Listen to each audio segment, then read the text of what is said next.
Call this meeting to order. Welcome to meeting number 46 of the House of Commons Standing Committee on Fisheries and Oceans. This meeting is taking place in a hybrid format pursuant to the House Order of June 23, 2022, pursuant to Standing Order 81.5 and the motion adopted by the Committee on November 18, 2022. The Committee is studying the Supplementary Estimates B 2022-23, votes 1B, 5B and 10B under Department of Fisheries and Oceans. In accordance with the Committee's routine motion concerning connection tests for witnesses, I am informing the Committee that all witnesses have completed the required connection test in advance of the meeting. Now, first I'd like to, of course, welcome back to the Committee the Honourable Joyce Murray, Minister of Fisheries, Oceans and the Canadian Coast Guard, who is with us for the first hour of today's meeting. The Honourable Minister is joined by the following officials from the Department of Fisheries and Oceans who will stay with us during the second hour. We have Annette Gibbons, Deputy Minister, Alexandra Dostal, Assistant Deputy Minister, Aaron McPherson, Assistant Deputy Minister, Ecosystems and Ocean Science by video conference, Niall O'Day, Senior Assistant Deputy Minister, Strategic Policy, Richard Goodyear, Chief Financial Officer and Assistant Deputy Minister, Mr. Adam Burns, Acting Assistant Deputy Minister, Fisheries and Harbour Management, Chris Henderson, Deputy Commissioner Operations, Ms. Rebecca Reid, Regional Director General, Pacific Region by video conference, and Doug Wenzel, Regional Director General, Maritimes Region by video conference. Thank you all for taking the time to appear today. Some of us were here a couple of days ago in the committee room as well for an earlier session, but we'll now give the floor to Minister Murray for opening remarks, please. 5 minutes or less.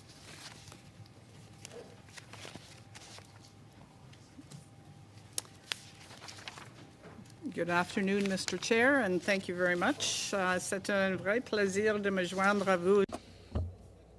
It's a pleasure to be joining you today here on the unceded territory of the Algonquin Anishinaabe people. I'm pleased to be here with my department's senior management team, including Annette Gibbons, Deputy Minister of Fisheries Canada, as well as a number of senior officials from the department. I want to begin by providing members with a brief financial overview of my department's 2022-23 Supplementary Estimates B. In total, Fisheries and Oceans Canada and the Canadian Coast Guard are seeking $453.3 million over and above what was approved in the main estimates. This is comprised of $443.4 million in voted appropriations and $9.8 million in statutory appropriations. There are 4 main business lines that will receive the bulk of this funding. This includes $194.7 million in reprofiled funding to focus on priorities related to Indigenous rights and fisheries. By recognizing the tremendous social, cultural, spiritual, and economic importance that fisheries and oceans have to Indigenous peoples, and by respecting both inherent and treaty rights, we can help transform Canada's relationship with First Nations, Inuit, and Métis peoples. Funding from these supplementary estimates will help advance this work and propel us along the path of reconciliation. Also included in these supplementary estimates is $95.3 million in new funding for Phase 2 of the Oceans Protection Plan. This money will be used to expand existing initiatives in new locations and to develop new strategies that combat emerging threats to Canada's marine safety system and maritime supply chain. Under OPP renewal, we'll better protect the marine environment, reduce the negative impacts that marine traffic has on aquatic ecosystems, increase Indigenous involvement in this work, and make our supply chains more resilient, all while supporting Canada's economic growth. Before closing,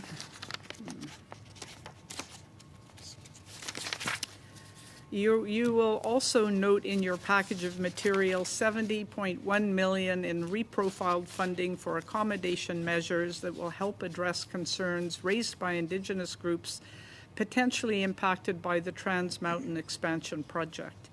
I also want to note that these estimates contain $15.3 million to help advance a circular economy for plastics in Canada.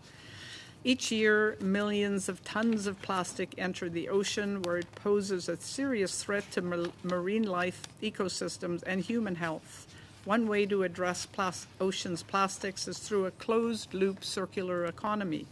This involves retrieving, reusing, and recycling plastics that are already in the ocean, as well as working to prevent more plastic from entering the marine environment in the first place. Pour mon ministère, il s'agit de remédier au problème des engins de pêche abandonnés, perdus ou rejetés. We are working to address within my department the lost or otherwise discarded fishing gear, which is one of the most harmful sources of marine plastic litter. In the wake of Hurricane Fiona, the work being carried out under the Ghost Gear program is needed more than ever. To mention the SEAL Summit that took place in St. John's earlier this month. During this two-day gathering, I heard from science and fisheries management experts, Indigenous people, industry experts, and members of the Atlantic SEAL Science Task Team, as well as members of Parliament. Together, we gained a better understanding of the opportunities and challenges related to seals, explored opportunities to expand Canadian seal products into export markets, discussed the importance of the seal harvest to Indigenous and coastal communities, and shared ideas on how to address data gaps related to seal populations. À l'avenir, je m'engage à... Moving forward, I'm committed to working with Indigenous partners and industry to maintain existing markets for Canadian seal products, while also supporting the development of innovative new products and expanding access to export markets. Une fois de plus, thank you again for your time, and I look forward to your questions. thank you. Thank you, Minister. Before I go to Mr. Small, I will say that I know you're only here for an hour. I'll leave it up to you to watch the clock for when it's time for you to exit. I won't point out that the hour is up. If you stay over, you're here over. If you go right on the mark, that's up to you. We'll now go to Mr. Small for first round of questioning. 6 minutes or less, please. Thank you, Mr. Chair, and thank you to the Minister and officials for gracing us today here in this committee. Mr. Chair, I'd like to ask the Minister that in response to a House of Commons order paper question in June of this year, that from 2019 through to now, DFO has hired 4,300 new full-time equivalent employees. That's quite an increase, 44% in 3 years. Fish harvesters have not seen a 44% increase in improved service. We've not seen 44% more stock rebuilding plans with all this money being spent. Why? Well, thanks for that question, Mr. Chair. And firstly, I would say that there was a great necessity to increase the capacity of DFO and DFO science after some very draconian cuts under a previous government. So this is, when we speak about the Fisheries Act, that's another very important tool for ensuring conservation and the access to fish that our fish harvesters need and deserve, and that also was gutted. So recreating a Fisheries Act that has a precautionary principle baked in, but that also enables us to manage fisheries properly took a couple of years and was a very important project that's serving us well now. Thank you. Thank you. Of the 4,300 net new jobs in DFO in 3 years, 1,000 have been in administration such as finance and HR, almost 1,000 on the ocean side of the department, but only 10% of the new jobs were in the actual fisheries management side. I guess this explains why only 21% of stocks in critical classification have a rebuilding plan, according to the Oceans audit in 2021. Minister, what do you think? One of the key changes to the member is that that the importance that we place on Indigenous reconciliation and adhering to UNDRIP principles, and so that's meant a great deal of attention to everything we do. Fisheries management is very important, but there are many other things that are the responsibilities of this department, and organizing ourselves to really put forward the partnerships with Indigenous people, undertake the consultations, and find ways to incorporate Indigenous knowledge will serve us well in our results, but take time and administrative focus to put that foundation in place. Oh. In 2021, the last year that data is available, DFO met 40% of its 70 business targets. That's only a 57% success rate. Should officials receive bonuses for a D- score?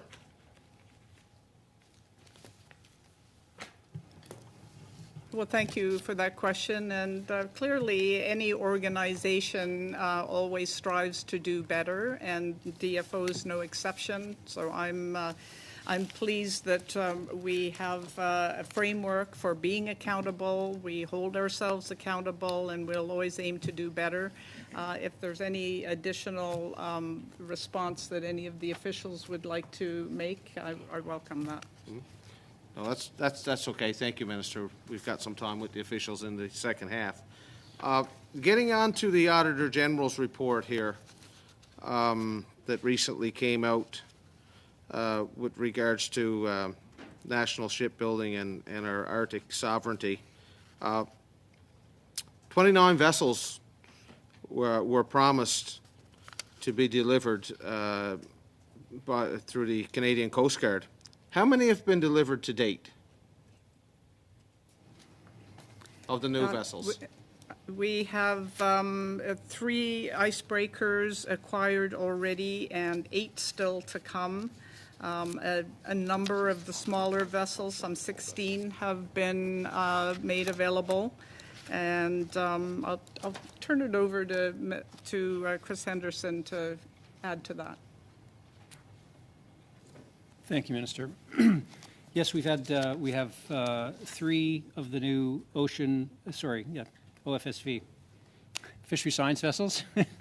3 OFSVs, so 3 large fishery science vessels, 16 of the new Bay-class search and rescue lifeboats. We have received 3 medium icebreakers, which were not built in Canada. They're interim, what we call interim measures. A 4th light icebreaker, so 4 interim measures. 3 of the OFSVs, 16. That's SAR lifeboats, so that's 19. Plus, we have the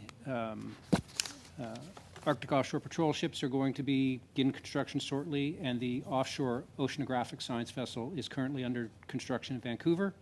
And recently we had the keel laying ceremony there 2 weeks ago. Okay, thank you. Mr. Chair, when the Minister was questioned earlier this year about vessels that conduct trawl surveys, I can't remember. Minister, did you say to be ready for this fall or to conduct surveys or not? Sorry, could you repeat the question? I didn't understand it. When you were questioned earlier this year about whether or not the new vessels to complete trawl surveys for northern cod would be ready to conduct surveys this fall, did you advise us that they would be ready on time or not? Well, thanks for that question, and I think the key thing is that it's very important to have vessels to do the comparative trawling, and we are working to make sure that happens by doing life extensions of the older vessels that we need to do that parallel trawling. Thank you, Mr. Small. We've gone a little bit over. We'll now go to Mr. Morrissey for 6 minutes or less, please, as long as his voice lasts. Excuse me. Thank you, Chair. My question to the Minister is, this spring when you made the decision to close down the mackerel fishery for conservation purposes, which we agree with, there was concern from Canadian fishers that the Americans do not follow suit, that what Canada does not catch, the Americans will catch. So could you give us your opinion on how better Canada and the U.S. can manage this mackerel stock, which is one stock between the two countries? Well, thank you for that question, because it is very important that we coordinate in the management of a stock, and we were not, we don't support the fact that we had closures because of the stock was in critical condition, and the United States were fishing essentially that same stock. So I had a chance to talk to the head of the NOAA administration, my counterpart, Dr. Spinrad, about this very matter and expressed my concern about that. This is a new, relatively new person, because this is someone who's come in under the Biden administration, and he personally wants to take a more scientific approach to protecting and rebuilding this stock. He wants to invoke the precautionary principle, which in my view wasn't happening adequately. And so we agreed that we share our approach to this. And in 2 months, there will be meetings between NOAA and DFO to discuss our assessments and build a better approach to rebuilding mackerel. Thank you, Minister. Chair, I'll turn my time to Mr. Hardy. I think it was Bobby's Marilyn Monroe impression there. Hope you feel better, Bobby. Minister,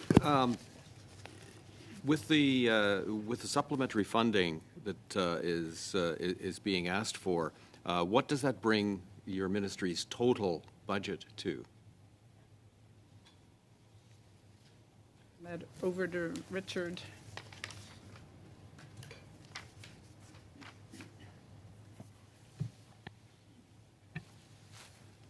Mr. Chair, thank you for the question. That will bring our budget to a total of $4.7 billion.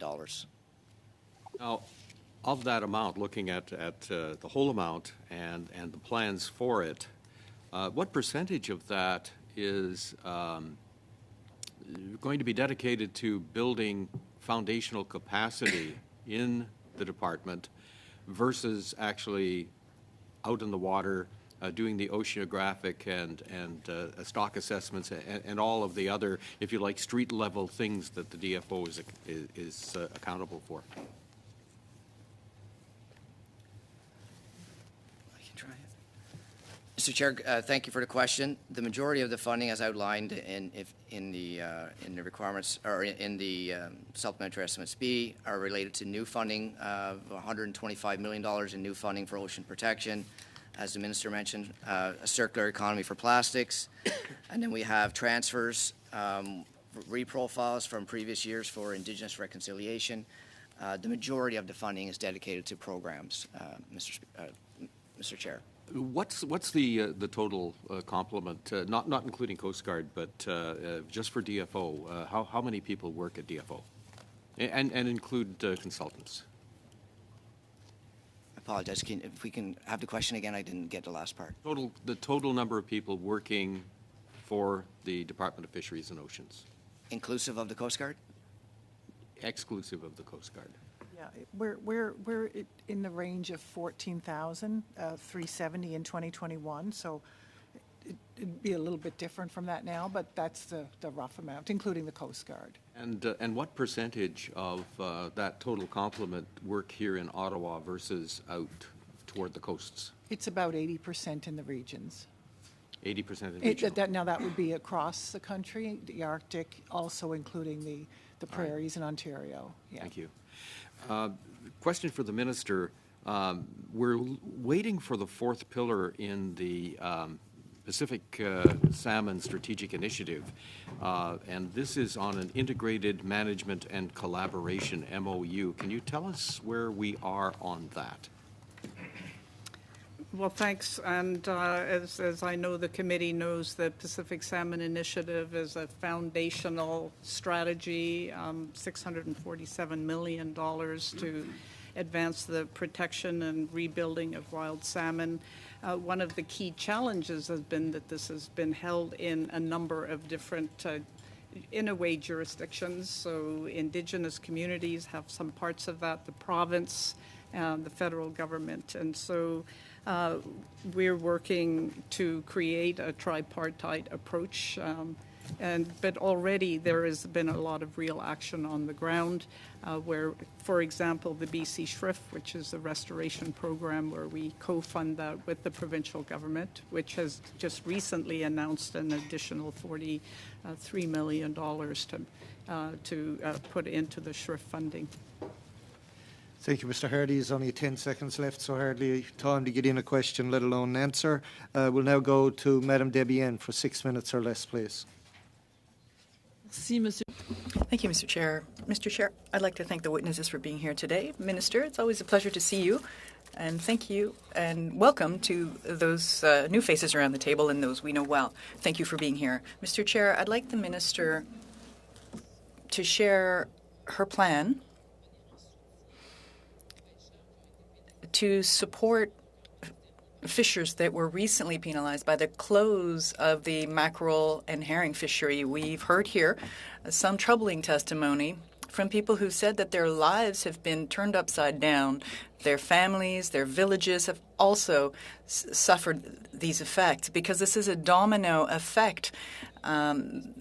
This decision that was taken at the last minute had a domino effect. Has the minister reflected on substantial help, financial help, or a quota compensation of sorts to compensate these fishers who were affected overnight?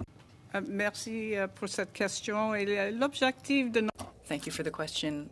Our government's objective is to grow the fisheries and seafood sector, and the scientific data is clear. Mackerel stock is in a critical zone, and it has been the case for over 10 years. It is difficult to reduce the rate as we did. I had to do it for our long-term benefit. It is not my department that offers compensation for decisions made specifically targeting conservation. We have another department. Yes, but was there compensation? Did anyone reflect on compensation, financial or otherwise? Quota-related? These families would like to fish. This is their livelihood. They have no other option. They're at a loss. And your government's minister suggested really that these fishers should find other work. Are you in agreement with that position? La position dont je suis d'accord. The position I agree with is that it's important to take to heart the situations of families and small medium enterprises in the fisheries sector. At the same time, the foundation of a future fishery is to reduce fishing when stock is at a critical level. So it's always difficult to make these decisions. But I did it thinking about the well-being of our children and our grandchildren. Absolutely, I agree with you. But what do we do with these families that no longer have work, that have no fishery, that can no longer fish, that can't fish anything other than mackerel and herring? They're not given the possibility to do that. Do you have a plan for that? What do you tell them? The government has a plan for that, and it's employment insurance. And fishers, as well as other Canadians, pay tous pour ça, pour pouvoir l'utiliser quand ils ont besoin. Sure, but employment insurance has changed. But because they haven't worked, they don't qualify. So what do we tell them? I mean, I'm heartbroken. I'm speechless. Nous avons We have a retraining program to help people that are in this type of situation, not only in the fisheries, but in other industries as well. where there have been reductions in the number of workers. This is why our department has created a wide range of programs to support them. Thank you. Am I done? Is my time up? Okay, that's good news.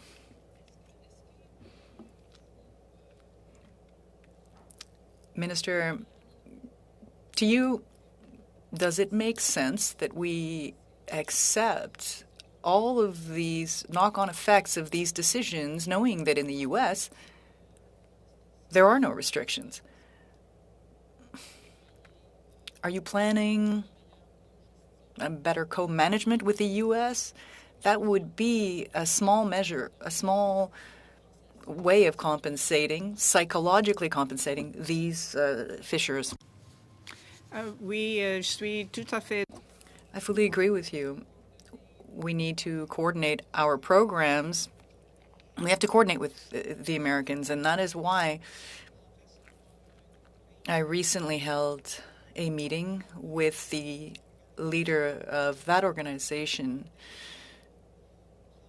to ask him to work closely with us, the Department of Fisheries and Oceans, so that we can integrate our approaches when it comes to the fishery, especially the shared fisheries. And he was in full agreement. This is a new administration. It's not the previous administration. So this is a new administration, which is rather more conservative in terms of the fisheries, that is, and they will apply the precautionary principle, just as we do at DFO. So I look forward to seeing the work we will do together to avoid these types of problems. American fishers are fishing in the areas that we've closed, where we've closed the fishery. Yes, because it's very hard for those who've been penalized. Ms. Barron, for 6 minutes or less, please. Thank you, Chair. Thank you to the Minister and officials for being here today. Oh. Sorry, I'm just stopping because I'm noticing the Minister is having some problems with the microphone. Cutting in and out. That's why I'm gluing it to my ear.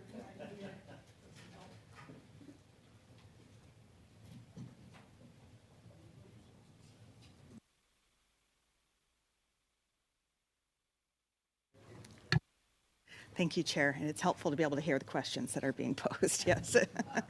Thank you, Minister and officials, for being here today. This summer that just passed, I had an opportunity to visit beautiful Nunavut. I know, Minister, you were also there this summer.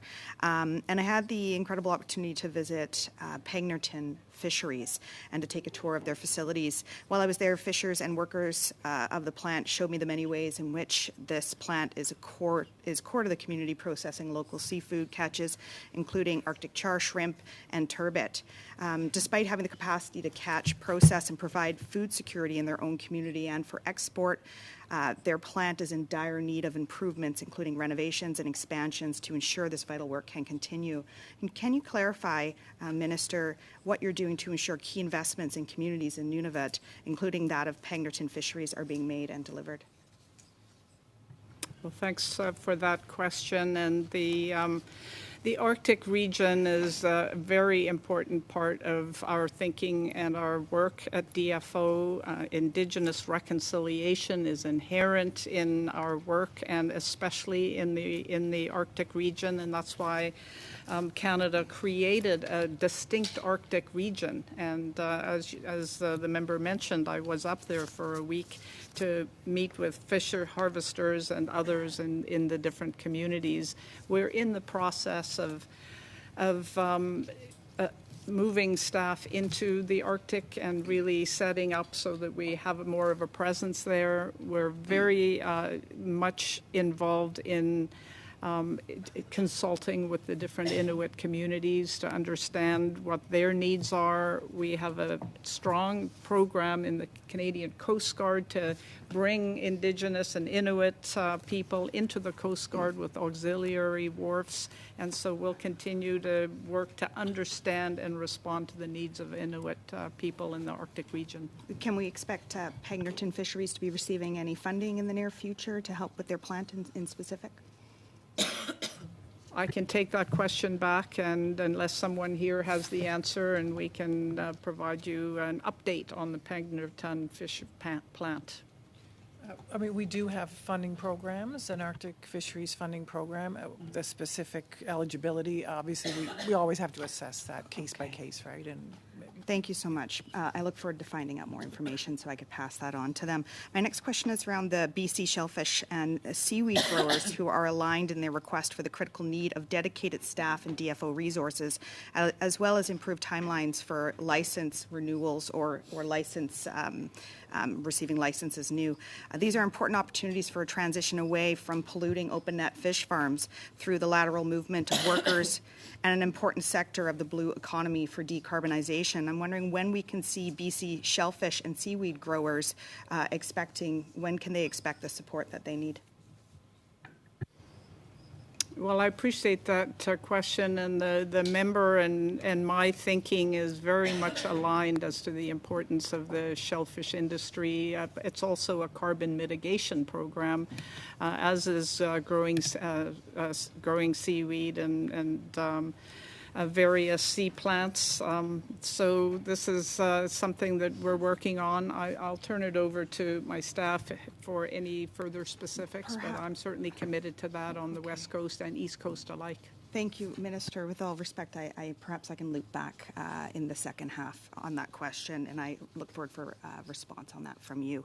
Thank you. The last question, Minister, we were talking earlier about the very spiritual experience, for lack of a better word, and the honor that we had in participating in a salmon dance recently in the Tsleil-Waututh First Nation Wild Salmon Alliance gathering, where we heard from chiefs across British Columbia who spoke to both of us about their desire to get open net fish farms out of the water and removing them from the critical migration routes, and that they wanted to see a shift to land-based closed containment and a transition plan for impacted communities. We've seen testimony, for example, from Dr. Andrew Bateman, who clearly testified that the CSAS process is far from objective and industry influenced. The vast majority of science around the fish industry states very contrary outcomes to that in which we're seeing around CSAS. And we also have the precautionary principle, which is meant for scenarios exactly like that, which we're seeing with the fish farms today. And I'm wondering, Minister, if you're going to err on the side of caution and respond and act to the vast majority of BC First Nation food security concerns, or will you continue, and your department, to continue to support multinational companies who continue to profit from damaging Canada's environment and wild salmon stocks? Thank you. And to the member, we have committed to a transition away from open net pen salmon aquaculture on the West Coast. I have committed to have a plan in place by this coming June. That's the 2023, and we are consulting widely as we develop that plan with Indigenous communities who are on the coast, as well as Indigenous communities in the interior, which is where salmon originate and return to spawn. So that's why I think their voices are very important also. We have 3 rounds of consultations, and we'll be, very shortly, we'll be presenting our way forward. Thank you, Minister. Thank you, Ms. Barron. You're dead on the 6-minute mark. We'll now go to Mr. Arnold for 5 minutes or less, please. Thank you, Mr. Chair, and thank the Minister for being here today. Minister, because you're only here for 1 hour and the officials are here for 2, I wish to hear from you in the limited time that we have. If you're not able to directly answer questions, can you just say so and provide the committee with the answers in writing in a timely manner? Can we agree to this approach? Please proceed with your questions. Thank you. In In regards to aquatic invasive species, do you think that it's fair that BC Waters receives significantly less funding than other regions? Point of order, Mr. Chair. Mr. Chair? Yes, Mr. Cormier. I don't want to cut my colleagues, but and I'm sure it's not on purpose, but Mr. Arnold doesn't have his camera on, so maybe it's just a problem of Mr. Arnold, could you please turn your camera on when you're speaking, please? I'm trying here, and it seems to be blocked, Mr. Speaker, or Mr. Chair. I'm not sure if the clerk can change that. Okay, she's checking her now.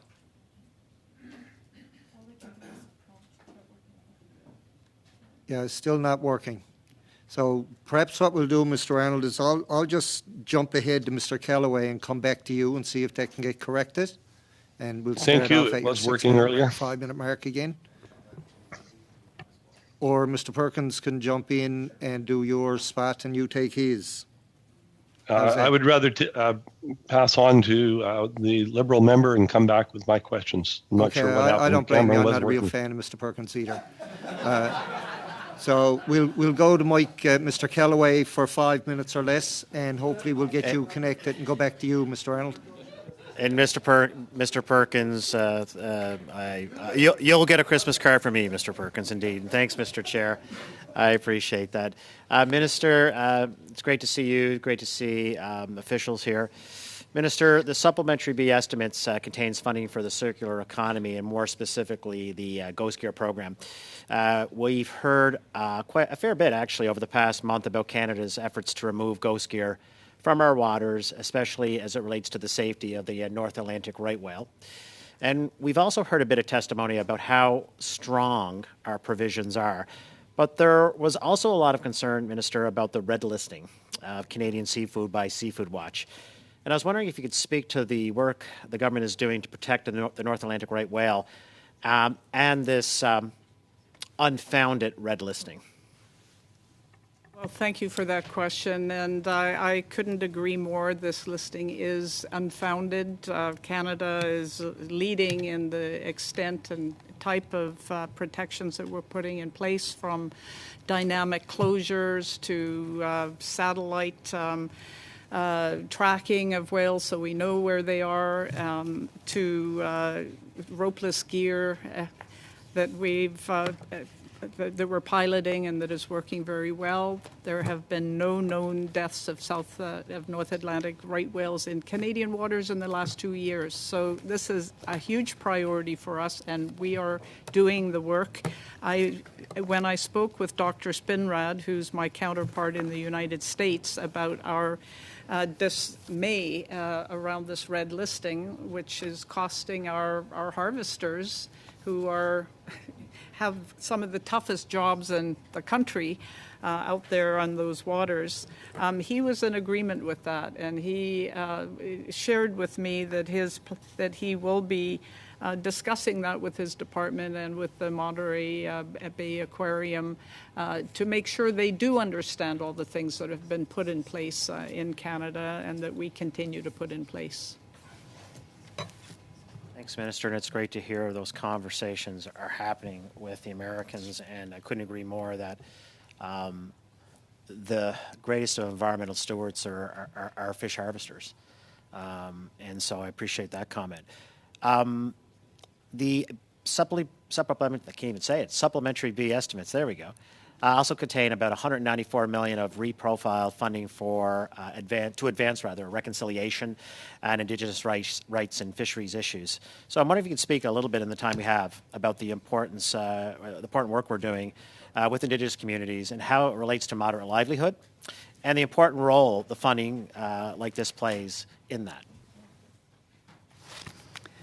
Well, thanks for that question, because First Nations have a Supreme Court affirmed treaty right to fish, and our government has never stopped working to implement that right.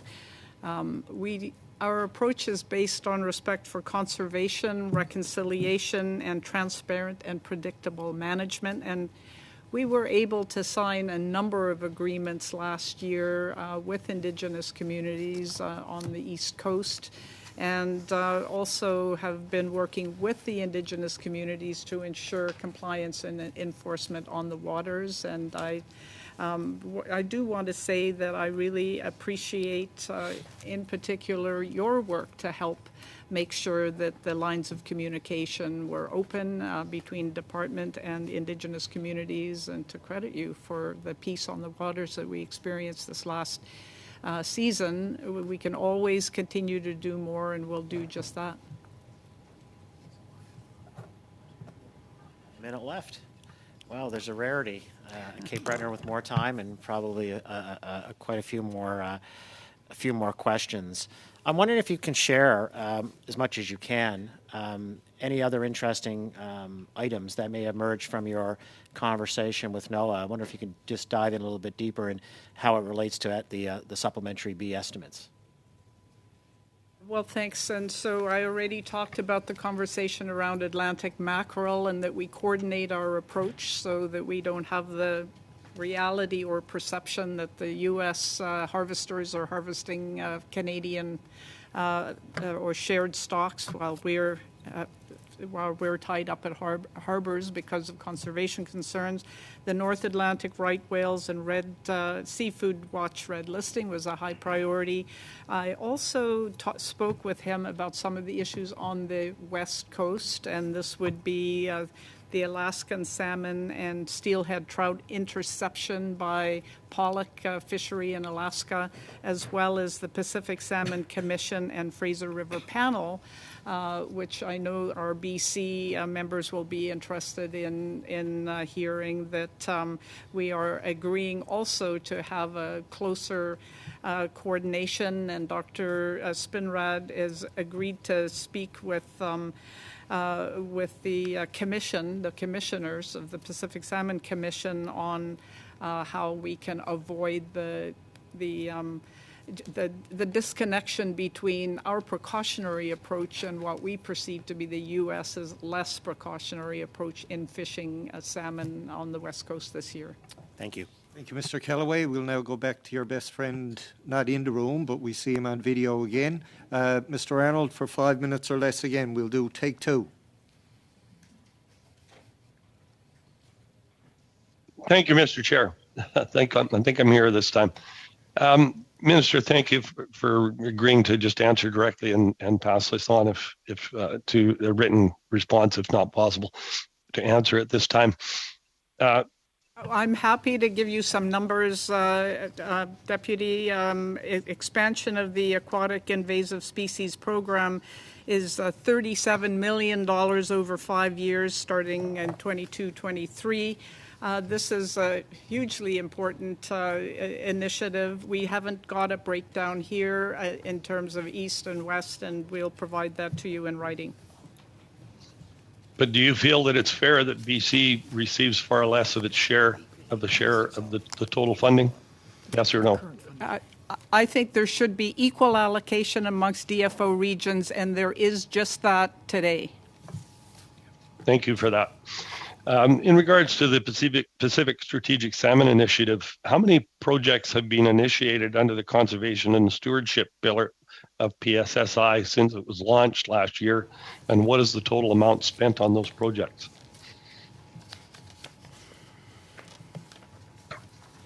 Well, it's in the dozens of projects, and we have already utilized most of the first $140 million allocation. I look forward to that in writing then, if you could. Thank you. What is the status of the Habitat Restoration Center? Do you have a date for when it's going to be fully operational? We'll provide that in writing. Thank you. How much of the 35 million of the PSSI funds budgeted last year and the 176.7 million budgeted for this year have now been spent or allocated? The monies that are in supplementary estimates B are just getting that approval now, so they haven't been spent. But total expenditures for PSSI in year one was $15.4 million. Okay, thank you. Could you please provide the committee in writing a summary of the projects initiated in 2022 by DFO or funded partners for wild Pacific salmon? Yep, can do that. Okay, thank you. Minister, in May, you stated that DFO was conducting a study of beneficial ownership of commercial licenses in BC. Will you provide the committee with this study? When the study's concluded, I will provide it to the committee. In a timely manner or after it's been developed further within the department? When it's ready for public release, we'll provide it to the committee. Okay, thank you. In BC, will DFO proceed with allowing the unstacking or unmarrying of licenses and loosening of license length restrictions without first establishing an owner-operator policy? Yes or no? We'll respond in writing to that question. Thank you. Again, in May, you stated that Canada's fisheries are a public property resource. When asked who should be the beneficiaries of Canada's fisheries, you did not answer that question. Who should be the beneficiaries of Canada's public fishery resources? Should it be Canadians and the communities they support? Subject to conservation measures and concerns, yes, Canadians and their communities should be the beneficiaries of our resource.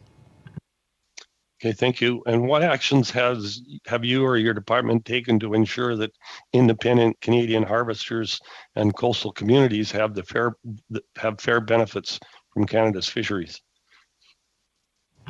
That study of beneficial ownership is underway right now, and I'm looking forward to seeing the conclusions and sharing them with the member. Can you tell us what resources you have allocated to that? From what we've heard, it may only be one FTE equivalent. Is it any further than that? I'll have to give you that in writing. I would appreciate that. Thank you very much. When it comes to First Nations agreements and reconciliation, we all support reconciliation with Indigenous peoples as a duty for all of Canada. Much of the cost so far is landing on established fisheries systems and networks. How long does the department intend on exclusively continuing to use fisheries to satisfy treaty rights? There's many ways that our government is satisfying treaty rights, and that there's on-land access, there's funding for clean drinking water, there's support for children in care, there's treaty funds, so there's many ways that we are advancing our reconciliation agenda. And for First Nations that have fisheries as a traditional practice, we're restoring to them the opportunity to be part of fisheries as is their right. Thank you, Mr. Arnold. We'll now go to Madame Debienne for 2.5 minutes or less, please. Thank you, Mr. Chair. I really have a lot of concerns for small craft harbors in the Gulf of St. Lawrence, and given the issues of climate change, the rising sea level, I'm wondering if more funding will be considered for a small craft harbor that are not in the best shape. There's the Auxiliary Coast Guard as well that is being called upon more and more so. They are often volunteer run. They have to spend up to $6 billion to get the equipment they need. I'd like to get back to, however, the mackerel and herring fishers. You mentioned that there were programs to support these people. Can you give me some idea of a list, or those fishers have not heard of these types of programs? Ce que j'ai dit, c'est qu'il y a... What I said is that there is employment insurance. It doesn't work, says the member. And the department is creating a new program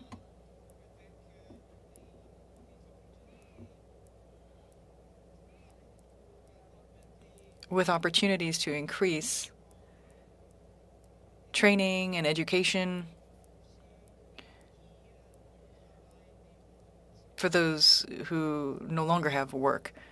So that's the solution, is basically they need to find other work. They need to change the nature of the work that they've been doing forever. C'est la solution. Les pêcheurs sont une priorité et leur communauté. Fishers are a priority in their community. But fundamentally, conservation needs to be respected. If we don't respect that, there will be no opportunity to fish. That's for their children, their grandchildren. It is up to us to ensure that the fisheries will last for generations to come. Predictability. There's only about 11 seconds left. There's hardly time to get in and answer. I'm trying to get this full round in while the Minister is here. Ms. Barron, please, for 2.5 minutes or less. Thank you, Chair. I'm going to try to talk fast so I can get it all in. Thank you, Minister. I just wanted to follow up on the last question that I was asking you about the precautionary principle. And I've heard some rationale that some of the reason why we're not getting fish farms out of the water is because of inconclusive science. And that's exactly what the precautionary principle is intended for. When there's an inconclusive science, you err on the side of caution and not do nothing like we're seeing, but quite the opposite. You remove the potential damage. Why aren't we seeing the precautionary principle put into place when it comes to open net fish farms? The precautionary principle is exactly why we are committed to a transition away from open net pen salmon farming. So it's the open net pen aspect that allows the intermingling of the waste from the fish farms to be in the open ocean where it can affect wild fish. So it's that interaction between the farms and wild fish that is the concern. And that while we don't need perfect science, we do need to be precautionary. I agree. However, we are asking the industry to advance their innovation, the speed and effectiveness of their innovation to progressively minimize or eliminate that interaction between the farms and the wild salmon. Thank you. I will move on to my next question. I will say that I'm concerned that we've been allowing industry to control what has been happening in our waters and damaging our waters for far too long, and it's time for us to actually start protecting wild salmon and our communities as well. I wanted to move on around the West Coast commercial fishers. Unfortunately, we're seeing on the West Coast licenses being treated like a private stock market. We've seen quite a different approach being taken on the East Coast, however, and there were recommendations that were brought forward right from this committee to reform the West Coast fishery. Unfortunately, to my knowledge, none have been implemented. One of those recommendations was around a transparent beneficial owner registry so Canadians can see which corporations own licenses in the West Coast fishery instead of having all these numbered companies that can't be attached to who it is. Why is this government okay with corporations controlling so much of the vital fishery, and shouldn't Canadians at least know who owns them? As I mentioned earlier to a previous question, we are working on identifying the beneficial ownership of the fishery. And as the member I know is aware, the history of the East Coast and the West Coast is quite different. And so I'm not going to prejudge the outcome of that study and our reflection on inshore, offshore fishery allocations on the West Coast, but I do want to say that the fisheries on the West Coast have been an important source of employment and economic opportunity, whether it is large ships or smaller ones. It's been an important part of our economy on the West Coast, and I hope that fisheries will continue to be an important part of our economy. Okay, thank you, Ms. Barron. We'll now go to Mr. Perkins for 5 minutes or less, please. Mr. Chair. Thank you, Minister. DFO Small Craft Harbors runs the abandoned and wrecked vessels removal program. Is that correct? Yes or no? It's pretty, the abandoned and wrecked Yes, vessels. it does. And it works in conjunction with the Ship's Source Oil Pollution Fund to remove and cover the cost of abandoned vessels, correct? Please? It works with the Ship's Oil Pollution Fund to recover and implement that program as well, right? Well, I believe that's part of the Oceans Protection Plan, and we have some elements of that, and Okay. Transport Canada has some elements. So your predecessor used the two programs to remove the HMCS Cormorant from the Port of Bridgewater in my riding. There presumably was a ministerial or department order directing directing that seizure to happen, which happened November 8th. Will you be willing to table that order with this committee? I'll have to get back to you on that, Mr. Perkins. Okay. Along the same lines, there would have been a departmental decision and the reasons for the breakup and destruction of the Cormorant and the sale and disposal of the assets on that. Will you also table that order as well, please, with the committee? I'll get back to you on that. Okay. And the cleanup cost through the two cleanups as well, and the costs of the disposal. If you could table that as well, I'd appreciate it. Well, thank you, and I'd like to acknowledge my predecessors for the legislation No, that's okay. requiring the abandoned and That's wrecked okay. vessel I cleanups. have limited time. In response to an order paper question of mine, when I asked the details recently of the number of southern resident killer whales in the transit zone through the Pender Island Bluff no transit fishing zone, the department said it had no information. So it seems odd to me that the department would have no information when it closes an entire area to recreational and commercial fishery. And the question? Is there any information besides the department telling Parliament that it doesn't have any? The department may have some evidence that that's an important foraging area at certain parts of the year, and I think we need to be precautionary when it comes to this very challenged species that's just not doing so well. I hear you, but actually closing an area and not actually having any evidence that the whales are there at any period of time is not an effective policy. I'll turn the rest of my time over to Mr. Epp. Thank you, Mr. Perkins. Thank you, Minister. As of March 24th, at that FOPO meeting, in response to a question by Mr. Perkins, you stated and you confirmed Canada had not paid the full amount of our government's bill to the Great Lakes Fishery Commission over the past 7 years. Is that correct? Canada had been paying the amount it agreed to, and it was less than the percentage that originally Canada paid in, because the U.S. had increased their money. Thank you, Minister. In the spring 2022 budget, the Minister of Finance allocated an additional $44.9 million to fully fund the Canadian commitment to the 1954 Convention Treaty, so the U.S. wouldn't have to pay our share. Is that correct? Yes, we did add $45 million over 5 years and $9 million ongoing. I was pleased that my request to the Minister of Finance was successful. Thank you. And you stated such at the May 30th, 2022 FOPO meeting. You stated, Mr. Chair, I'm very proud that we're now providing some $45 million to the Great Lakes Commission over the next 5 years. Is that correct? If it's on the record, it's likely correct. So in meetings this past week of the Great Lakes Fishery Commission, the U.S. walked out in frustration after Canada disclosed that $14 million over the next 5 years and $18 million over the next 6 years are being withheld from the DFO from the Great Lakes Fishery Commission. Is that correct?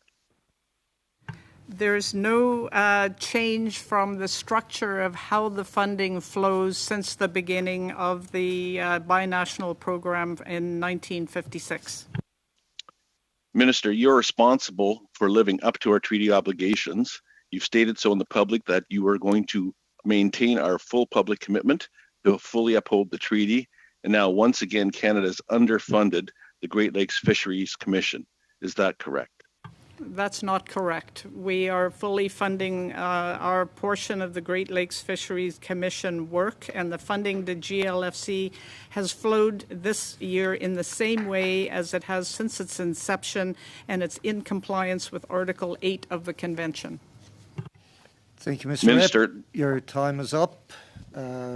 I know we're getting close to the time that the minister may be leaving. I don't know if she can stay for one more round of questioning from a member, or are we done?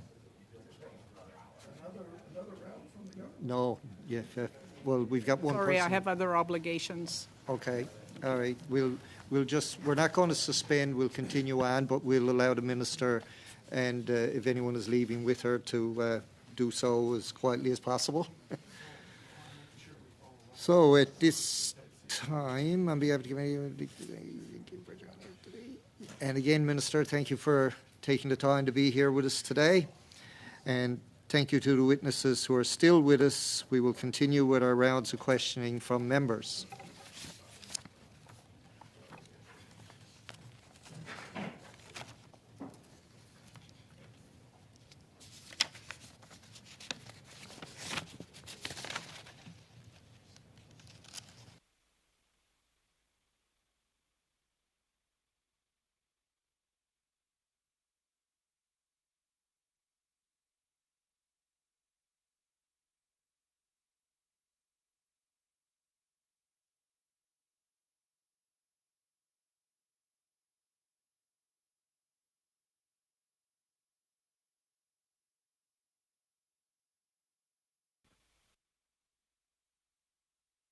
Mr. Small, for 6 minutes or less, please.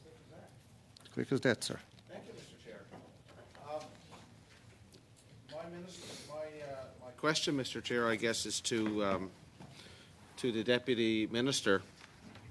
So given the fact that we've had announcements that the vessels to be used for cod and capelin surveys this fall and winter aren't going to be ready, even though they were promised to be ready. In setting of the upcoming northern cod quotas, will you put more emphasis on logbook data from harvesters which show tremendous catch rates over the past 3 years, and actually they're accelerating? Will you place more emphasis on the data that you have from harvesters to make up for the data that's missing from the trawl surveys?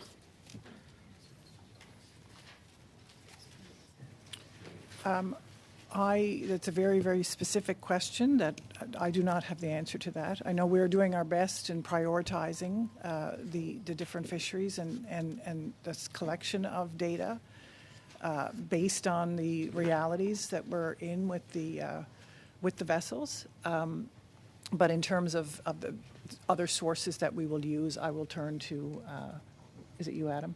Yeah. Thanks for the question. So in taking fisheries management decisions, we use the best available information at our disposal. So the most up-to-date science advice, other logbook reporting, as you've mentioned, socioeconomic considerations, indigenous knowledge, and so all of those things, as is always the case, will be part of what is taken into account as the minister takes her decision in this fishery. So back to mackerel. Mr. Morrissey was mentioning mackerel earlier. The U.S. set a quota of 4,000 tons this past year, and typically the Canadian quota would be set to match the Americans, and the Americans would make an allowance in expectation that Canadians would take an equal quota. So midway through the season, the Americans increased their quota by 20%. Do you think that shows that the Americans have faith that the mackerel stock is healthier than they originally thought? Based on that, would they increase their quota if they thought the stock was in jeopardy? Can't really comment on the detailed rationale that they had. I mean, we certainly try to cooperate with the U.S. on a range of different fisheries. My understanding is that they significantly reduced the catch for 2022 because of conservation concerns. So I know Mr. Goodyear, a fellow Newfoundlander and Labradorian, it's great to see here at the committee. Mr. Goodyear, what reports of mackerel have you heard from out around your home area out there in Notre Dame Bay this summer? Have you heard that mackerel was scarce? Mr. Chair, I have not, and then to be frank, I am probably not as well connected to my hometown as I should be, or otherwise I'd have a better answer. Okay, so I guess I'll go back to some shipbuilding concerns here. So, in the 2014 report, the Auditor General recommended that the Canadian Coast Guard assess risks associated with changing traffic patterns and update its requirements for icebreaking services. Has this happened yet, Mr. Henderson? Or? Well, I can certainly start. I mean, we would be constantly updating where the needs are and trying to ensure that we have the equipment and the vessels in the right places to do what needs to be done to keep shipping channels open. So, according to the Auditor General's report, he says the answer is no, that this hasn't happened. And the 2022 audit revealed that action required to identify the need for safety and surveillance in the 2021 report have not yet been taken. Can you guarantee that we won't be back here next year at this exact same time with yet another Auditor General report identifying these same shortcomings? The government has indicated that it agrees with the recommendations and will take action to address them. Good. More? So, the standard life of icebreakers is 25 to 30 years. What's the age range of the icebreakers that we have in service right now? I'll turn to Chris for the details. They're getting on in age, I'll say that. Thank you, Deputy. Thank you for the question. We have quite a wide range of ages.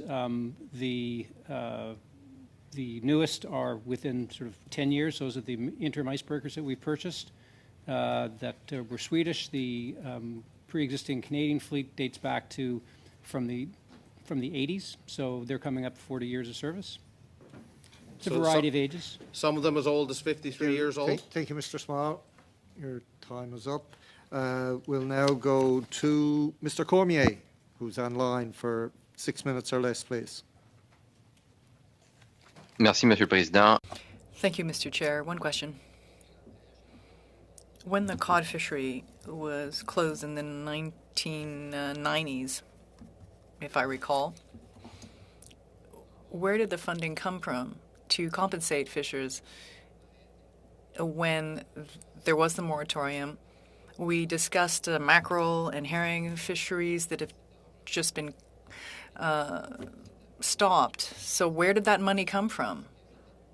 Was it from DFO, from other departments? And are there other fisheries that we've compensated when we closed some fishery other than the cod fishery? And if you can answer that, can you provide a written response or a response to the committee?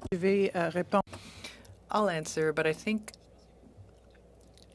there were a number of different measures to respond to the cod fishery situation.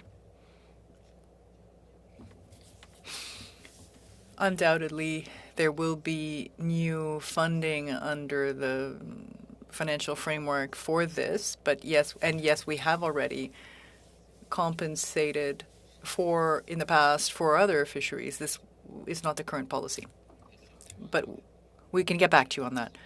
Thank you. If you could get back to us, to the committee on that. Mr. Chair, I'm going to give the remaining time I have to Mr. Ken Harden. Thank you. Thank you, Mr. Cormier. Thank you, Mr. Chair. We had the incident with the Zim Kingston, and I think we got lucky that there happened to be, towing assets and firefighting assets available to us that weren't ours, that they, belonged to somebody else. They just happened to be there. What are we doing on the West Coast to make sure we have the capacity to deal with towing and firefighting? Thank you very much. We've got a lot of different programs and measures in place and a lot of vessels on the water. I'll ask Chris to provide more details. Thank you for the question. We have two emergency towing vessels, the Atlantic Raven and the Atlantic Eagle. Those are leased vessels that are on the water 24 hours a day, 7 days a week. and those are providing that emergency towing standby capacity. Through OPP1, we purchased tow kits, which have been distributed to the existing Coast Guard fleet, and we have a program to train our Coast Guard sailors in the use of those tow kits. In addition, there is the National Strategy on Emergency Towing is an in-depth study on the risks for towing nationally that will then inform future decisions about it. And the last thing with respect to firefighting, firefighting at sea is of course, fire is a sailor's worst enemy, so we are, with respect specifically to the recommendation in the study, we are taking a look at how we can build extant firefighting capability in the new ships that we're going to be building.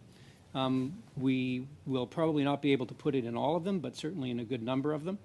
And just to be very clear, we won't see Coast Guard sailors going onto other ships to fight fire on those ships. This is external support to the ship's crew. I think if I may, just for one moment, I would just like to make a correction to an earlier answer that I provided to the committee with respect to the number of ships that have been delivered so far. I mentioned 16 Bay-class search and rescue lifeboats. The number is actually 14. 12 we have, and 2 more we're getting in the next 2 weeks. So my apologies for getting the number wrong. Good. Thank you. Mr. Chair, do I have time left? Oh, lovely. Like heck you will. Want to look at hatcheries. We've heard a lot about them. Some people say they're a wonderful idea. Others have great reservations. Does the DFO have a strategy for hatcheries, either oceanside or interior in British Columbia?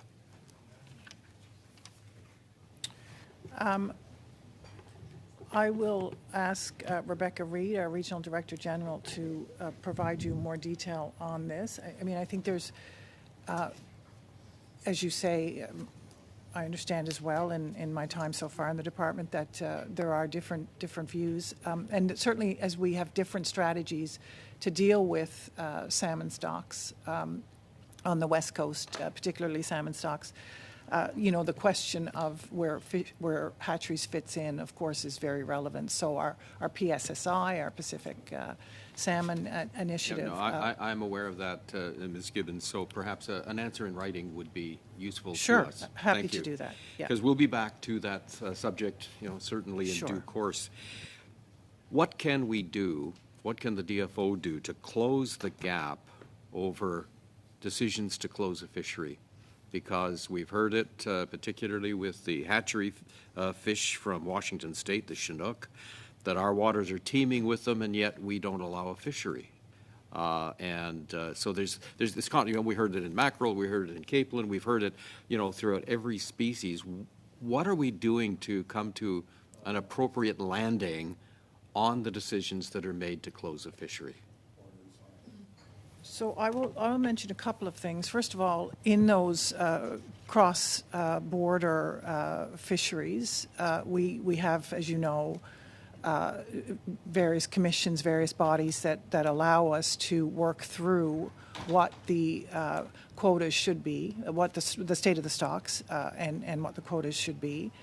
And we work very hard in those bodies to advocate for Canada's interests, of course. When in terms of fishery decisions in general and notice on the state of stocks and when a closure might be imminent, we certainly try to signal that. We do a lot of consultations before fishery management decisions are made. We have very peer-reviewed science, and we do publish the science ahead of time for those consultations. So there's a signaling that we try to do ahead of time.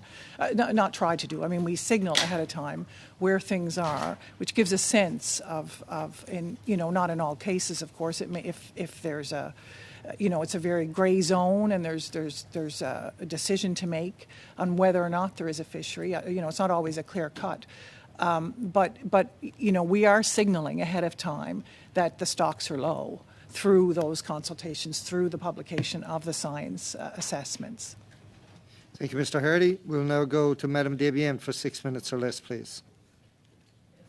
Thank you, Mr. Chair. I'll take advantage of this opportunity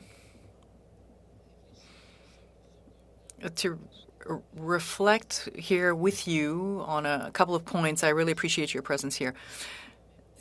Climate change, everyone claims that that's the cause of so many of the issues. And of course, it can't be easy to manage all of this. But there are two things that need to be looked at in terms of climate change: who is impacted and how we can help these people. So predictability and financial compensation are two critical issues that we need to address in the short term, very short term, because we're dealing with it today. It's not 5 or 10 years away. So in that context, is predictability a notion that you take into consideration in the short term? Because, okay, let's say we were to measure that mackerel resources have been low for 10 years. I know my fisher in 2010 gave his son the opportunity to invested hundreds of thousands of dollars for a permit for the mackerel fishery for his son. He would never have done that. Is this predictability an issue for you now? Yes, we always want to improve that, of course. As you know, the government has an adaptation strategy for climate change. And in our department, most certainly, we do more and more work on climate change and the impact on the fishery. As part of that, we certainly want to provide more advice as to the coming changes, where fisheries stand. We know that some fisheries are ending up more up north because the water is cooler there, and these fish are adapted to cooler waters. So this is something that we want to provide as much information as possible on. Tell me, this was addressed in passing, but in the area of agriculture, there are a number of programs: Agri-Recovery, Agri-Solidarity, and all these other agri programs. They're not perfect, but we realize that during the pandemic, these programs were effective in maintaining these farmers sort of above a certain level, given all of the climate change challenges with flooding, etc. In the area of fisheries, would that type of program be available? Something like a fisheries solidarity or fishery recovery type of program. Is that something possible or realistic? Effectivement. Indeed, this is something that is being discussed with the provinces. The provinces were involved in this discussion in the context of our FPT forum.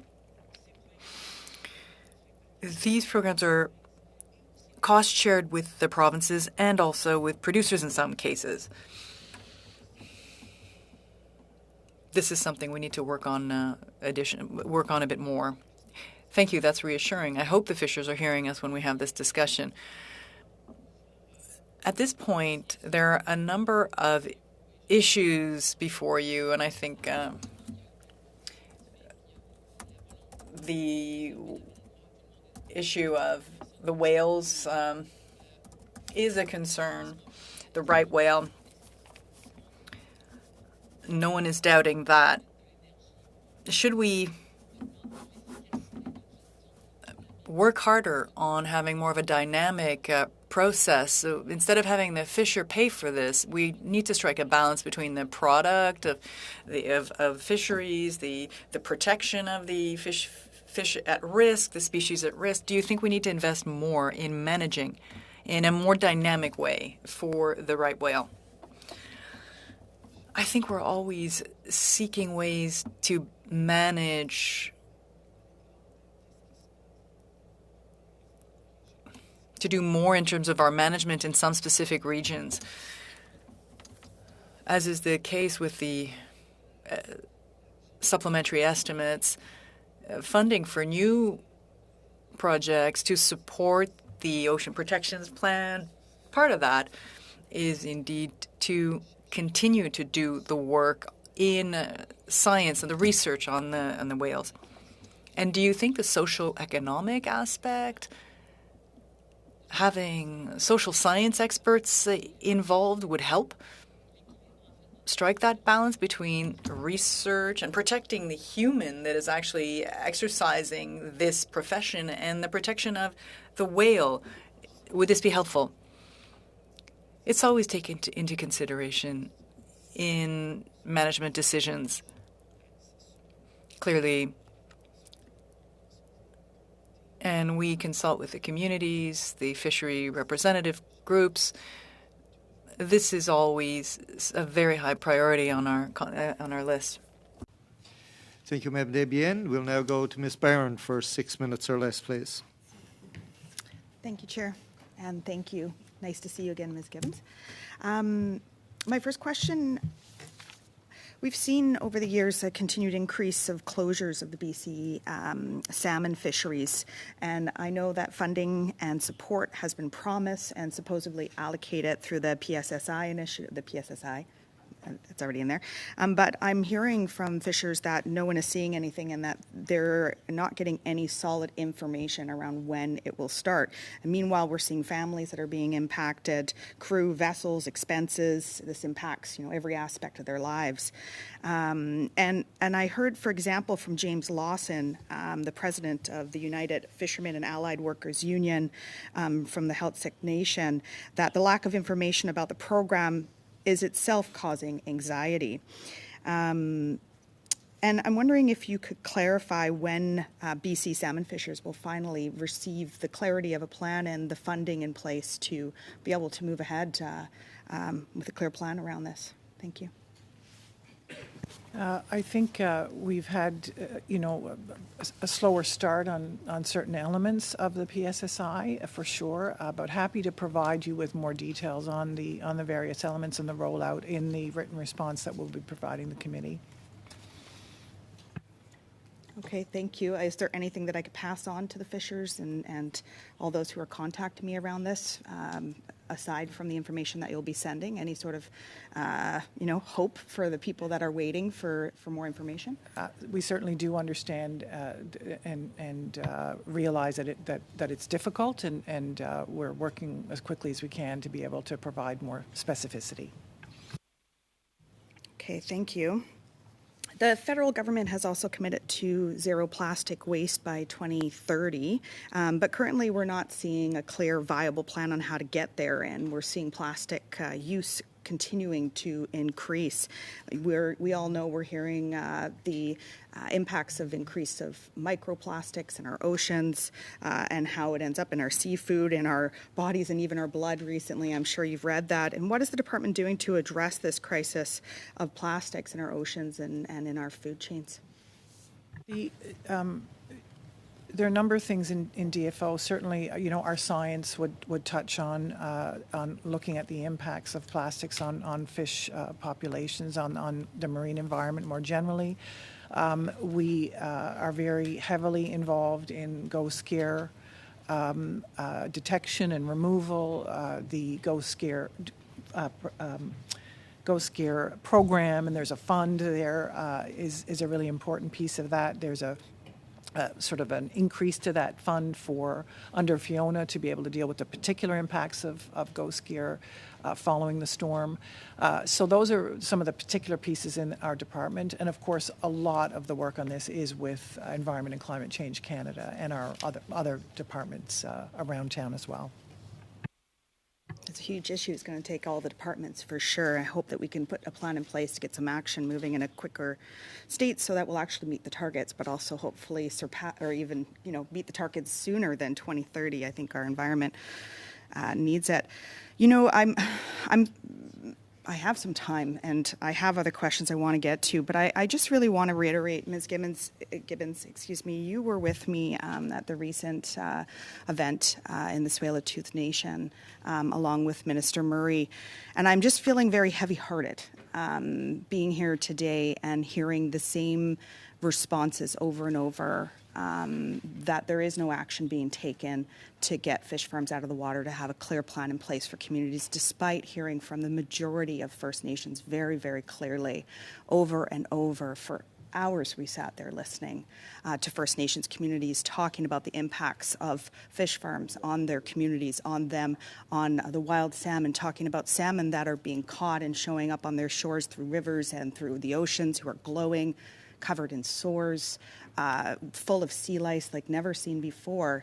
And yet I'm hearing responses that we will be minimizing the impacts and interactions between fish farms and wild salmon. And quite frankly, it's not good enough. It's what I'm hearing over and over and over again from community members, from First Nation chiefs. What action is going to be taken to ensure that we are reducing or eliminating the pollutants from these toxic fish farms and finally getting them out of the water with a plan in place for communities?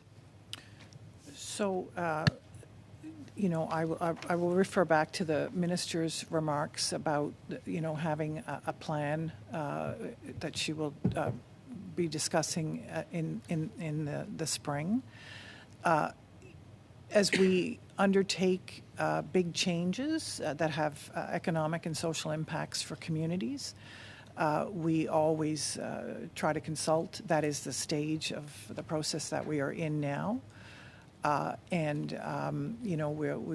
will once we complete that, the minister, as she noted, will be bringing forward her plan. It's only about 17 seconds left, so you're not going to get much out of that. We'll now go to Mr. Arnold for 5 minutes or less, please. Thank you, Mr. Chair, and I thank the department staff for being here today. I want to start off with Mr. Henderson, if I could, please. Earlier, you appeared before the committee in a study that examined the Zim Kingston incident that left 105 cargo containers in BC waters. When you appeared, you stated that the Coast Guard, and I'll quote, was well positioned to respond quickly and effectively to this incident. However, further correspondence to the committee from the Coast Guard revealed that the initial drift model for lost containers came from the U.S. Coast Guard, which informed the Canadian Coast Guard's earlier response on the Zim Kingston. Why did you not provide these facts when you provided testimony to the committee? Well, thank you for the question. I think what I'd like to underscore is just how important it is that the Canadian Coast Guard and the United States Coast Guard and both governments actually work very, very closely together in planning for and actually implementing responses. And in the heat of the crisis, what's important is that we get the information. It's less important about where it comes from. As far as what, sir, what I might or might not have said at the committee before, I don't actually recall what I said, so I can't address why I might not have said that particular thing, but I certainly would not have knowingly withheld information that I was asked about. Okay, thank you. I'm also concerned that despite the $1.5 billion invested in the Oceans Protection Plan, and Canada's Coast Guard were unable to the Coast Guard was unable to respond to the Zim Kingston incident to prevent the cargo containers filled with plastics and other materials from ending up in BC waters. In our study of that container spill, the committee was told that these plastics and polystyrene foam are, quote, much more insidious and have much more long-term impact than even oil. British Columbians are very concerned about this. To the Deputy Minister, the Minister talks about fighting plastics pollution and the Oceans Protection Plan. So what is being done to recover the 105 containers of plastics and polystyrene foam decomposing in BC waters? I'm afraid, sir, that I'm, Mr. Chair, not in a position to answer that specific question. I'm not sure if Chris can add something. Thank you. We'll ask for that answer in writing if it can't be provided now. Well, I am able to provide some of the information if you'd like. Okay. Thank you. Well, thank you for the question. There is extant a number that is well advertised on the coast of Vancouver Island for people to call when they see debris. We do have close connections with the First Nations up and down the coast. We do go and investigate. It is the responsibility of the shipping company and that's within the polluter pay principle within Canada. That's the regime that we use. So it is the responsibility of the shipping company itself to take action, and we have been quite consistent with holding to that. And then they are going up and doing those studies to see what's we on have the limited time. So we have limited time, so if you can Sure. provide any further in writing, we would appreciate it. This to the Deputy Minister. Earlier today, the Minister stated that as of today, there is equal distribution of federal funding to fight aquatic invasive species. I welcome this announcement. As always, the devil is in the details.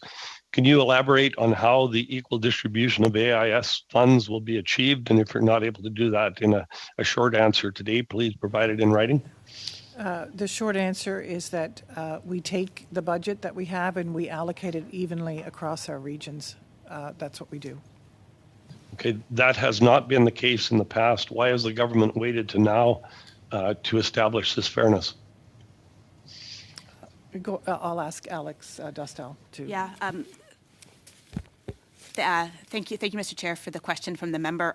So the numbers that we mentioned, that it was equal across all DFO regions, this has actually been the case since the funding for the National Core Program for Aquatic Invasive Species was put in place in 2017. At that time, there's $15.5 million allocated over 5 years, with $4 million ongoing, and that was equally allocated across all of our DFO administrative regions. I should also add, I think your previous question to the Minister had also related to British Columbia.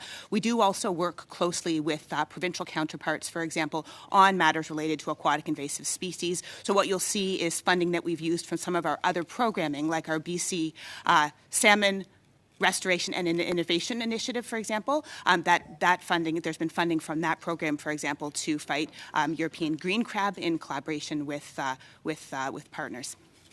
Thank you for that. But why Thank you, is Mr. not? Arnold. Thank you, Mr. Arnold. Your time has gone over. We'll now go to Mr. Hanley for 5 minutes or less, please.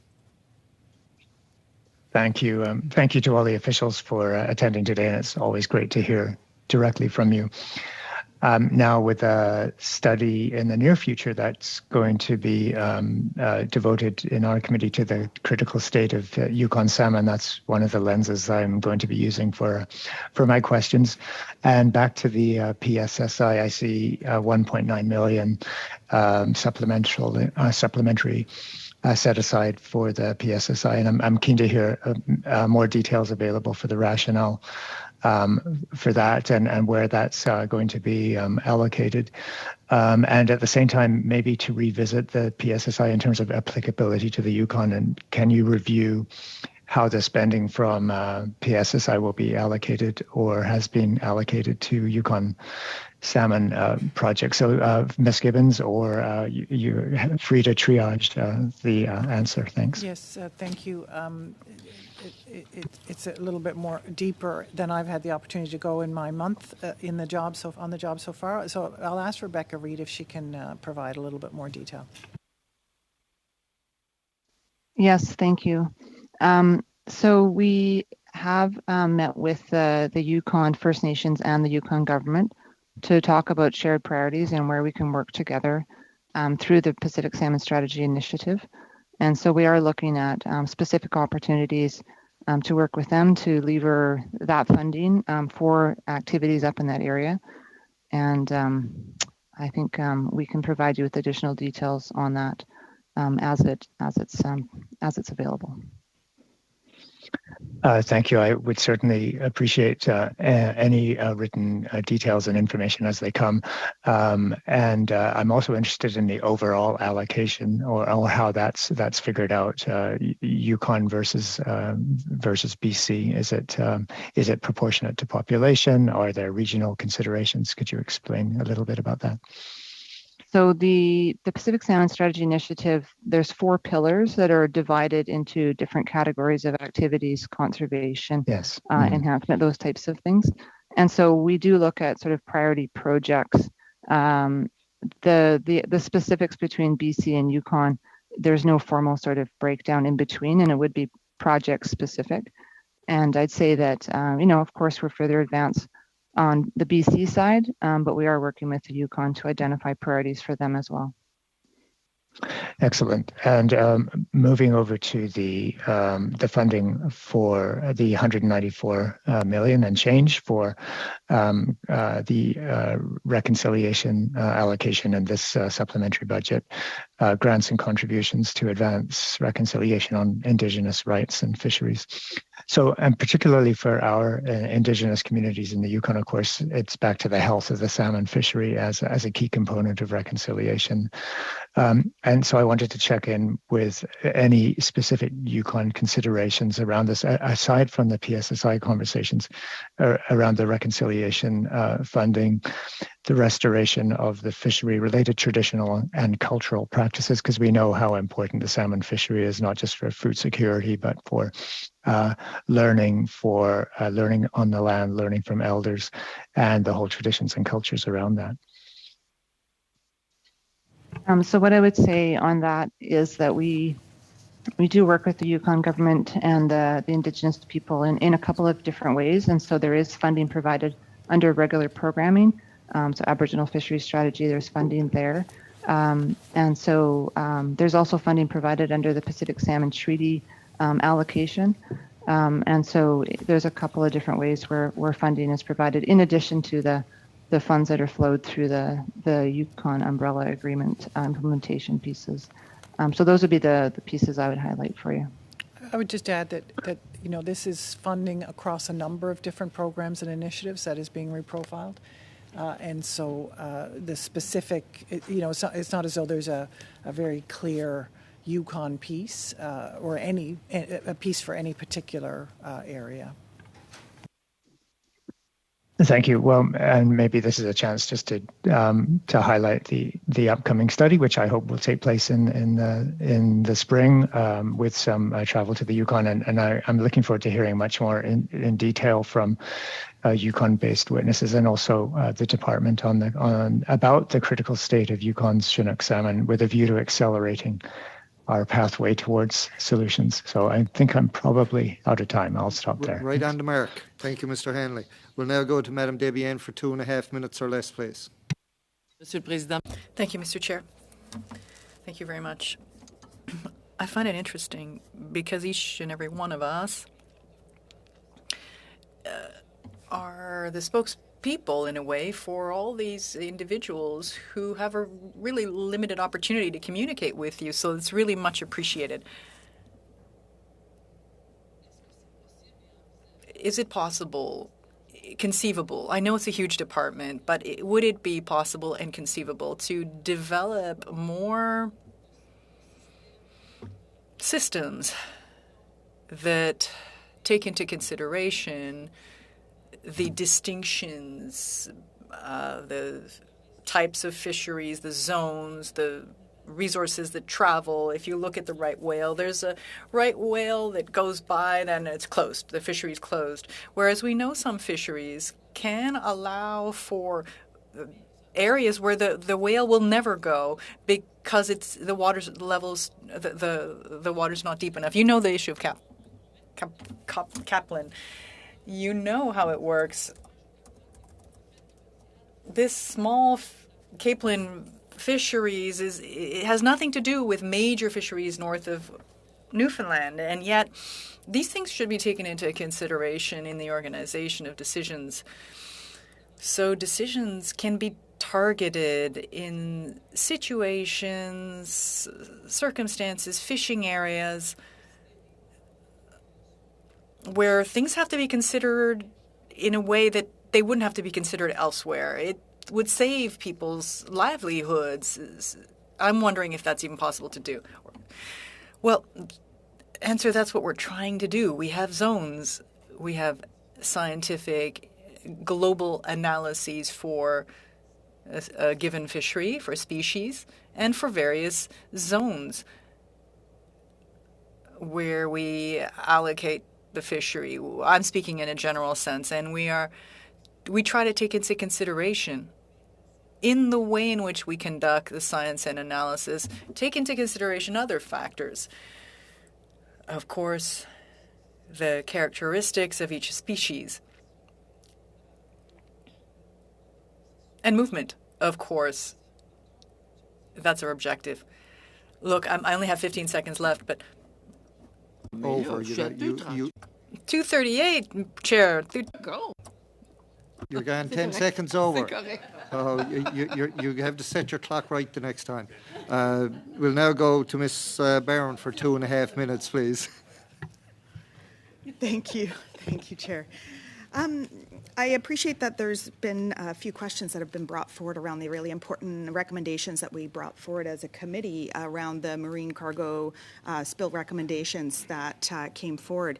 As you know, this was a study that I had brought forward as a motion for us to look at in light of the Zim Kingston spill with over 100 containers that got lost at sea, and only 4 of them, I believe it was 4, regardless of very minimal number of those actually being retrieved and leaving the rest of them left to float out in the water. One of the recommendations that was brought forward was around the Coast Guard working alongside, let's just see here if I can get the actual wording. 1 second, I'm moving quick.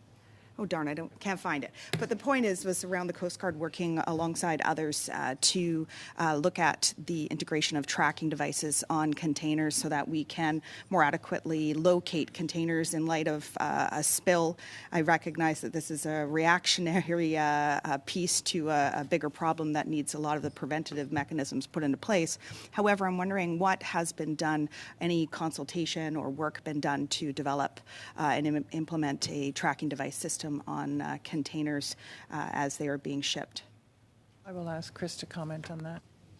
Thank you very much for the question. The short answer is that the tracking devices, the placement of tracking devices in sea containers is a global challenge. And it is a challenge that in the Canadian government context is actually negotiated through the International Maritime Organization, which falls under the purview of Transport Canada. So the Coast Guard doesn't actually have a role to play in negotiating the tracking of sea containers. Thank you. Looking at the recommendation and the actual wording in there, and of course the Coast Guard would be involved in some capacity in it, but I can provide further clarification. The overall theme within the report and recommendations is to ensure that there is work being done to have a joint spill response, container spill response in place that ensures timely responses and coordinated responses using local knowledge, using the Coast Guard, using all the resources that are there. And I did hear comment to the responsibility being on the shipping companies, which was a big part of the problem that we're seeing currently. For multiple reasons. And I'm wondering what actions have been taken to move forward with having this joint response plan in place so that we don't have the same issues that we did with the Zim Kingston moving forward. I'd ask for that to come in writing, Ms. Barron, Thank you, because Chair. you're going way over your 2.5 minutes in that question. We'll now go to Mr. Perkins for 5 minutes or less, please. Mr. Chair, just a quick request for a written response and a follow-up to Mr. Arnold. Can the department provide a written response on the invasive species budget in terms of what equal means, and maybe the last 5 or 6 years of the data between the provinces that illustrate that it's equal? If you could, thank you. So I was reviewing the performance measures that the department set out, which for the last year that's available, I think there were 70.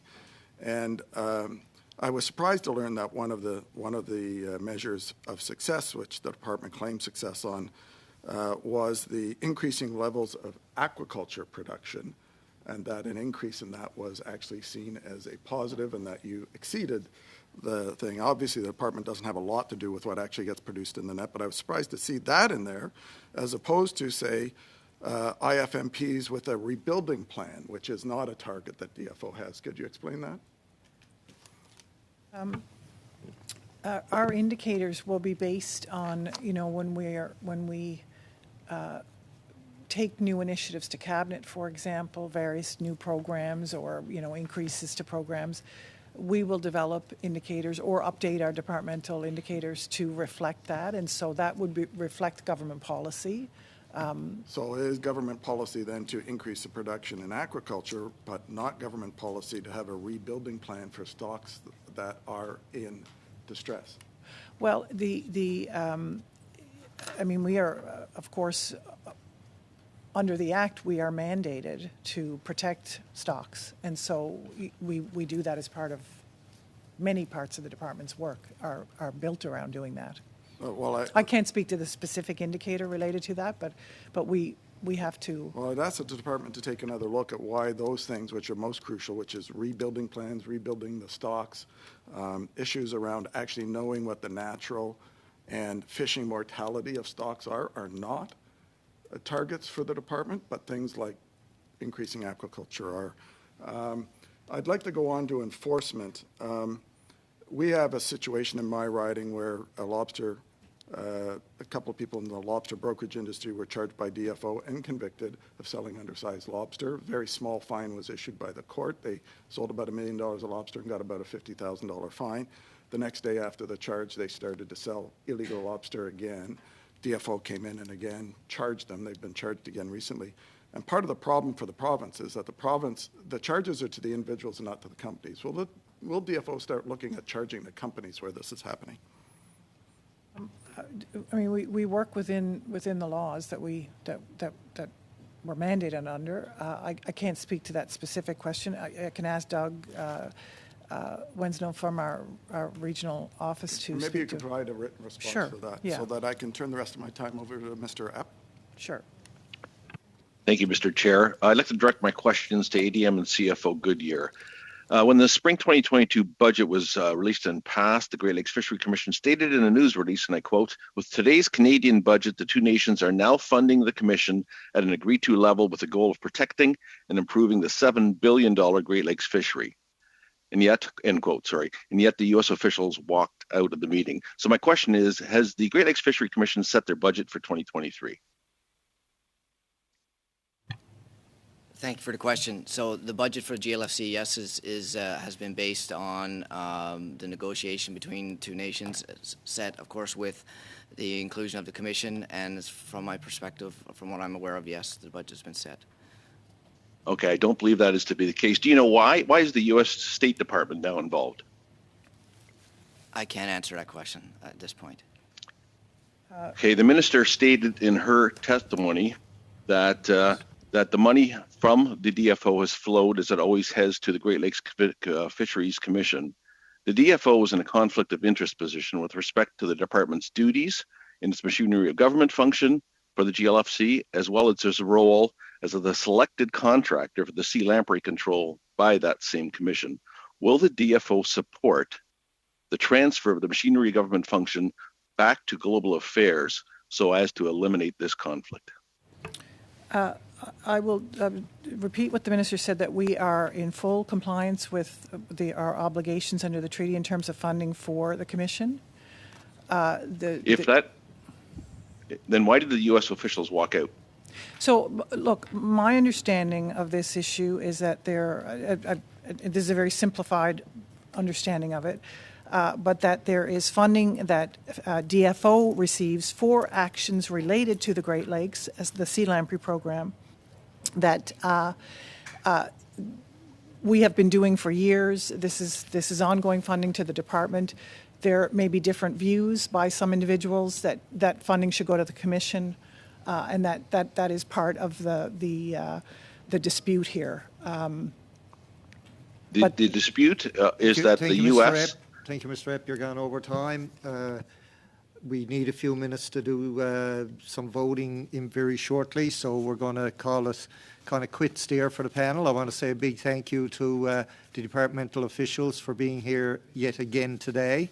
and spending the full 2 hours with us. We greatly appreciate it, and I apologise if you thought you were being harassed by any member or anything with the with strict line of questioning, but I don't think you were. I think today was an absolute good day for both sides here and the officials at this particular committee meeting. So we're going to just allow our witnesses to leave. We're not going to suspend, just so as we can go in and do the voting. Do some votes and supplementary estimates. That's got to be done, yeah. Yeah. Well, that's up to you. If you brought, if you were bearing gifts, yes, go ahead. No.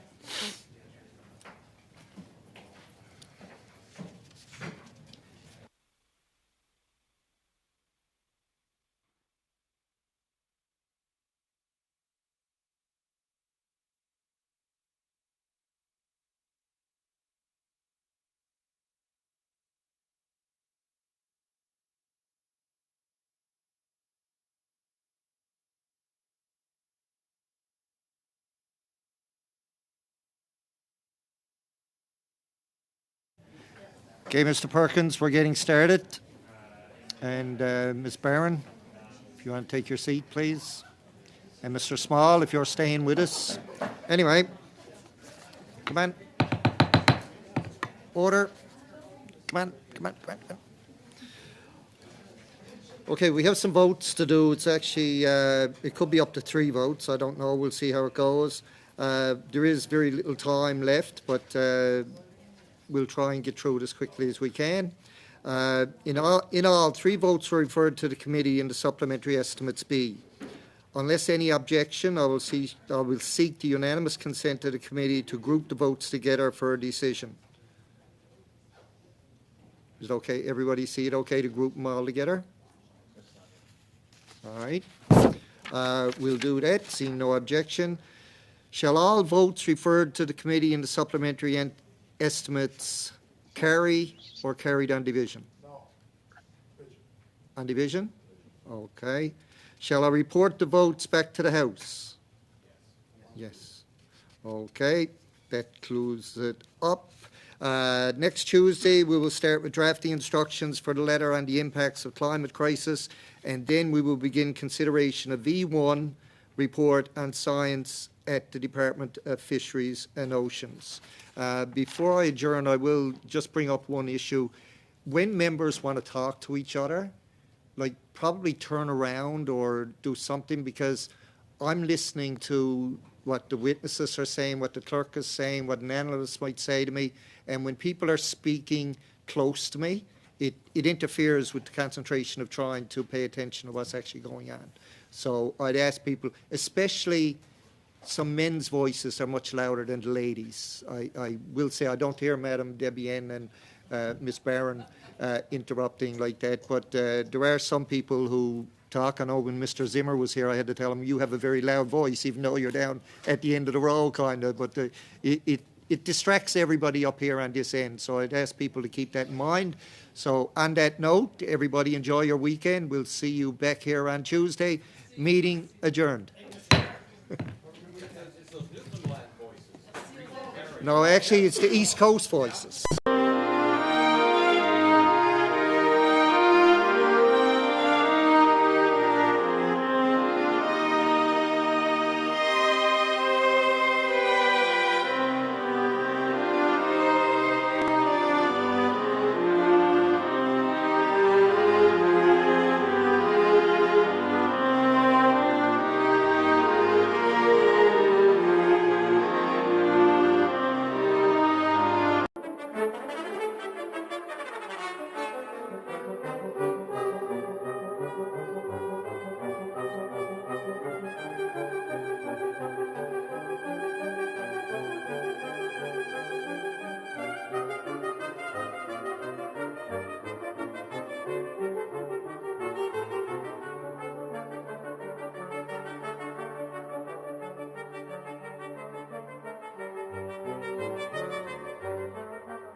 you.